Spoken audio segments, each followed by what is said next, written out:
aku sama Julio langsung dibalut pakai handuk panas, terus ditembak pakai lampu 2,5 yang panas banget itu saking kita kedinginan menggigilnya. Terus habis itu kan karena kita basah-basahan harus langsung bebersih, dan bebersihnya itu kan juga susah tempatnya karena di hutan kan, jadi mungkin itu juga salah satu apa ya kesusahannya kali ya. Tapi beradaptasinya ya udahlah, karena kita udah tiap hari syutingnya, jadi mau nggak mau ya udah itu aja kita jalan. Syutingnya juga kan selama pas pandemi juga, terus orang tua gimana ngingetin apa jaga kesehatan dan segala macamnya? Oh itu pasti ekstra banget sih, karena kita syuting pada saat ya itulah pada saat pandemi, terus juga belum bisa menyatu dan beradaptasi lah sama pandemi pada saat itu. Cuman emang alhamdulillah pada saat itu protokol kesehatan dari kru, dari tim produksi sangat amat ketat, bahkan juga kita untuk kru yang lainnya ya selain pemain, karena kan kalau pemain harus beradegan gitu, benar-benar nggak boleh ada yang copot masker. Kita juga ada tim medisnya, benar-benar semuanya tuh apa ya dijaga dengan baik. Jadi alhamdulillah aku juga sebagai pemain jadi less worried lah. Pernah ada pengalaman di mana jadi kayak biasa dan hari biasa itu pas abis syuting dari hutan ya, jadi hutan aku habis syuting sama Julio. Cuman emang apa ya, balik lagi hal-hal kayak gitu menurut aku biasa terjadi sih, apalagi kan kita juga syuting di horor gitu, di syuting di tempat yang masih nature banget, yang masih mungkin orang juga jarang ke situ gitu. Jadi aku nggak mau terlalu fokus ke situnya kali ya, lebih kayak pengen fokus ke adegan-adegan aku yang emang selalu susah banget setiap harinya. Jadi kalau ada ketempelan gitu aku mungkin enggak, aku pengen fokus kerja aja gitu. Cara ngilangin rasa takutnya gimana? Cara ngilangin rasa takut kamu gimana sih untuk menghadapi masalah? Aku emang basicnya sebenarnya anaknya nggak penakut, jadi emang apalagi kalau udah masuk di lapangan pekerjaan kali ya, jadi emang justru tambah nggak penakut karena fokusnya udah 100% ke apa yang aku lakuin gitu loh. Jadi emang udah nggak ada pikiran-pikiran oh iya karena gue main film horor bakalan terjadi kayak gini-gini, enggak sih. Justru aku pengen gitu, terus mikirnya kayak gimana caranya aku bikin adegannya semaksimal mungkin gitu. Banyak sih lihat sama keluarga sama orang tua saya kan itu harus syuting jauh sebelum tengah juga, gimana mungkin? Iya pastinya mamaku sempat nyusulin juga kalau kasih syuting juga. Mamaku juga ngejagain juga sih beberapa hari, jadi emang supaya mama nggak worried kayak gimana juga.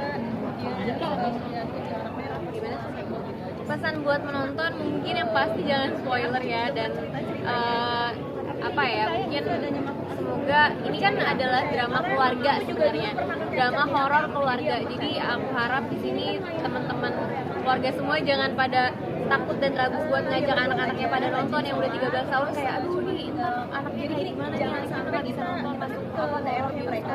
Menurut aku ini adalah film horor yang sangat amat bisa menjangkau ke semua kalangan gitu. Jadi untuk para penonton rame-rame ajak keluarganya, teman-temannya, sahabatnya untuk nonton film Jalan Sadekala, karena ini emang menurut aku nggak cuma horor yang horor aja, tapi banyak banget ikatan-ikatan emosional antara ibu dan anak, ibu dan ayah dan istri gitu. Jadi emang sangat amat sangat amat kekeluargaan lah film horornya. Jadi mungkin film karakter kejadian gitu kayak orang sebenarnya mungkin kalau when it comes to my family, of course aku pasti akan seberani Nikki sih, karena emang menurut aku aku juga terinspirasi dari karakter Nikki sih, karena gimana dia bisa, menurut aku Nikki tuh sebenarnya mungkin tidak seberani itu, cuma karena keadaannya dia yang menuntut dia untuk seperti itu. Jadi ya gimana ya, sebagai seorang anak dan sebagai seorang kakak aja itu yang pasti bakalan aku lakuin personally juga sebagai Syifa gitu. Cuma kalau jalan sendiri kamu pernah ngalamin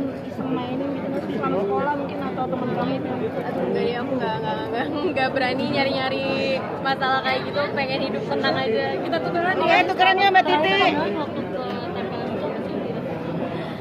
Biasa aja sih, kayak ya cuman berat-berat terus ngerasa nggak enak gitu kan. Tapi selama sekolah ada pengalaman horor apa gitu? Benar ya. Ya paling Gitu di sekolah kamu atau? kalau sekolah ya wajar lah, sering kayak kita camping di sekolah ada pengalaman kayak gitu. Makasih lihat langsung tuh. Senang lihat Pernah. Terus juga kita juga banyak adegan yang emang berdua dan jauh dari kamera, jadi emang dari ujungnya tuh emang nggak ada kru gitu loh. Jadi emang mungkin di situ kali aku juga nggak paham kayak gimana. Jadi habis itu aku kayak ngerasa nggak enak, ternyata ketempelan. Cuman aku mikirnya kayak udahlah, pengen fokus syuting aja, karena emang setiap hari tuh aku pasti adegannya sih yang susah dan lumayan capek, menguras tenaga. Kita juga syuting tuh dari jam callingan tuh selalu subuh gitu loh, jadi emang udah deh aku pengen fokus istirahat aja, ntar pulang nggak mau mikir yang aneh-aneh, paling bantu sama berdoa aja. Tapi pas ketimpangan waktu itu gimana di netralisirnya atau gimana? Apa sih waktu itu? Aku baca doa aja sih, kayak sholat, baca doa, aku minta sama Tuhan juga kan, maksudnya kayak tolong lancarin pekerjaan aku, bantu supaya nggak ada sesuatu yang buruk terjadi. Itu memang pengalaman pertama kali kan sebelumnya pernah juga kasih Pak? Enggak sih, aku udah sering kayak gitu-gitu, jadi kayak yang udah Melakukan riset terlebih dahulu nggak sih? Adegan riset terlebih dahulu kan ada yang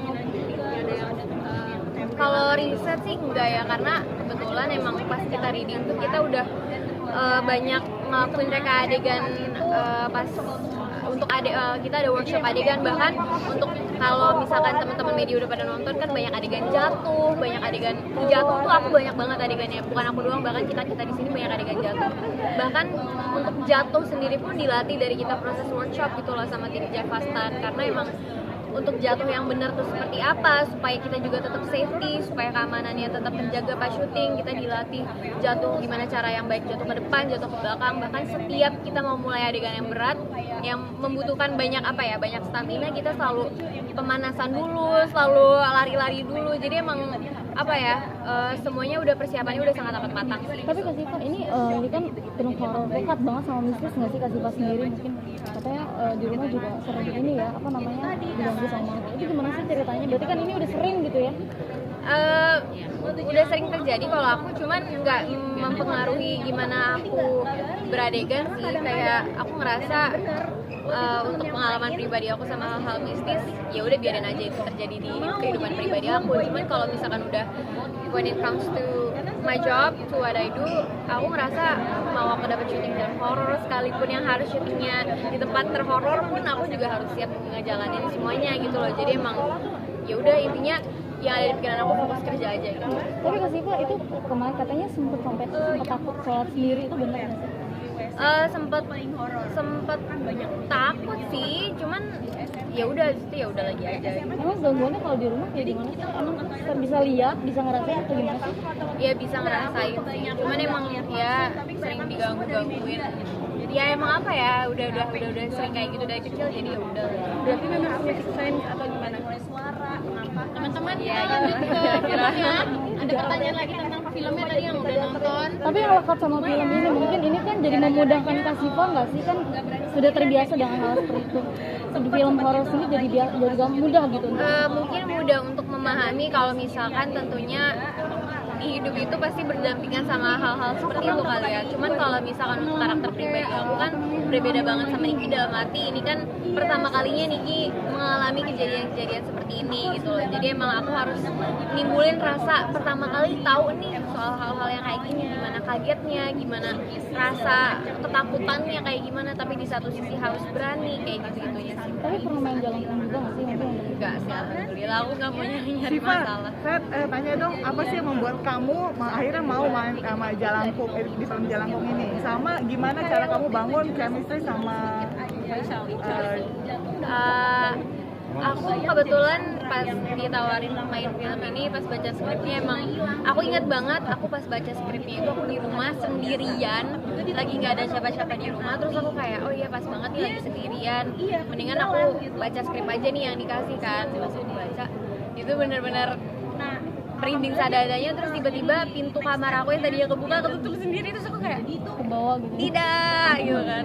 Jadi emang pas aku baca skripnya dan pas aku tahu direkturnya Mas Kimo, aku udah kayak ini aku harus join sih di film ini, karena emang aku udah aku salah satu fans berat karya-karyanya Mas Kimo. Jadi emang aku pengen banget sih, udah jadi mimpi buat aku dari dulu untuk bisa berada di salah satu karyanya Mas Kimo. Jadi makanya pas dapet kesempatan ini aku senang banget. Terus kalau ngebangun chemistry sama Julio sebagai Faisal, menurut aku nggak susah sama sekali, karena dia bener-bener nice banget orangnya. Dia juga very respectful, dia juga sangat amat terbuka untuk opini-opini, dan kita berdua di set pun sering bertukar